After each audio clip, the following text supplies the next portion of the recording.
For my 16th birthday, I was given a bike.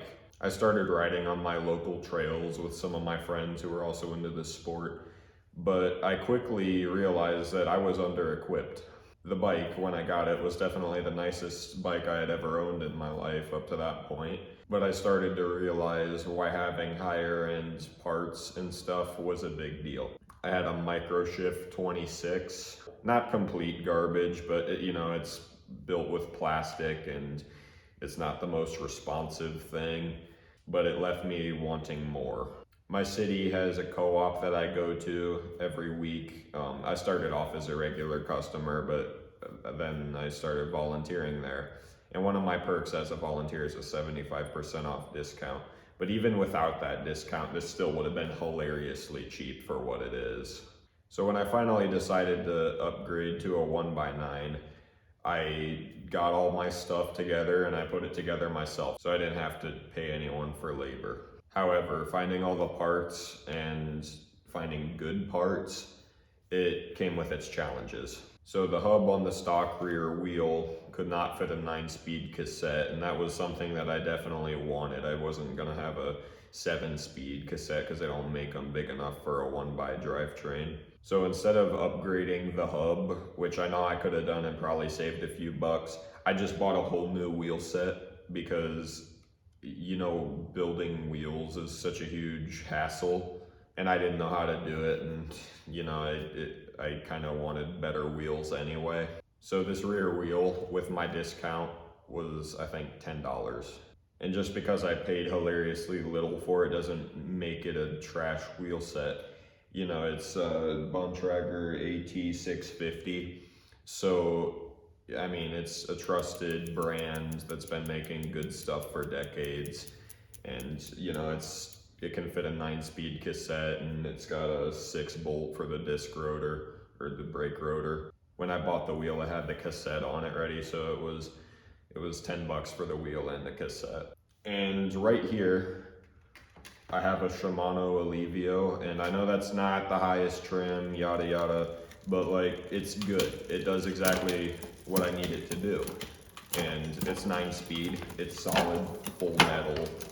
It doesn't have a clutch though, so I am dropping chains left and right. I'm probably gonna put an old front derailleur up there just to keep the chain from flying all over the place. And although it's not Dior or SRAM axis or whatever, it feels solid. It's great actually, and it's reliable too, because with 9-speed you still have a thick, hefty chain, whereas if I was gonna go 10 or 11 speed, then those would be wearing out every year. I think this derailleur set me back $4 after my discount. So I had to replace my crankset as well. Unfortunately, I couldn't use the current crankset because it was a 2x7 and the 2 front chain rings have been riveted together, so it's not like I could just remove one. So I went with this Dior LX crankset. So all of this, including the chain, which I forgot to mention, it was like $20, which is crazy. And when you think about what it is, it's a good Shimano 1x9 that's gonna last me a long time, and it performs really well. For $20, why wouldn't you? Heck, less than $20. Oh yeah, and I also forgot to mention the shifter, which is, basic plasticky Shimano Alivio 9-speed, but it feels great and it works with the derailleur I have. If you were to do all this without the discount, then that would cost you somewhere between 70 and 80 bucks. You could probably do it for a little bit less if you didn't have to buy a new wheel set like I did. So I know I said I have a 75% off discount at my co-op, which I will admit is pretty steep.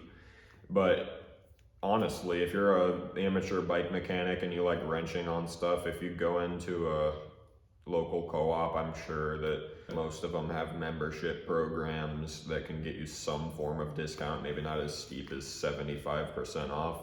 But I would totally recommend checking out a local co-op if you have one around you. So I have one complaint with all of this, and that was finding all of the right parts was kind of just a pain. So first, when I bought all the stuff and started putting it together, I had a 9-speed Shimano XT shifter picked out for this build, but then once I installed it, it started acting up. Like you would push in the lever and it would miss shifts and stuff. And if you started tapping the trigger to shift up too rapidly, then it would kind of just seize up and not go anywhere. So I had to buy a replacement for that, which is another area where you could save money if you were to do this potentially. You just buy the right thing the first time. I had to choose between this, an old Dior, and I think there were like a few SRAM derailleurs that I could have used, but I couldn't find any SRAM shifters, so I didn't end up going that route. But it proved to be a challenge finding a good 9-speed derailleur and a good 9-speed shifter in that kind of environment. Like the picking's kind of tough sometimes, I will admit. But when you can find good stuff, then it's great because you pay for it at a comically low price. And then if you're like me, you get a discount off the already comically low price. Like this was $4, and it still has factory grease in there. It's seen like hardly any use. Now I will admit this crank set is pretty used, we'll call it. But the truth is, with cranks, they can be looking ugly like this and the performance won't change a bit. So if you want to get the most bang for your buck without stealing something, then I would definitely recommend checking out a co-op. Maybe you won't find stuff that's as good as this on a consistent basis, but maybe you'll find stuff that's even better. Right now at my co-op, we have this carbon fiber Trek on sale, and it's really just a solid bike, and we're only selling it for like $700-ish, I think. And even if you go on eBay and buy some solid mid-range stuff that's been used, you can still find some great deals.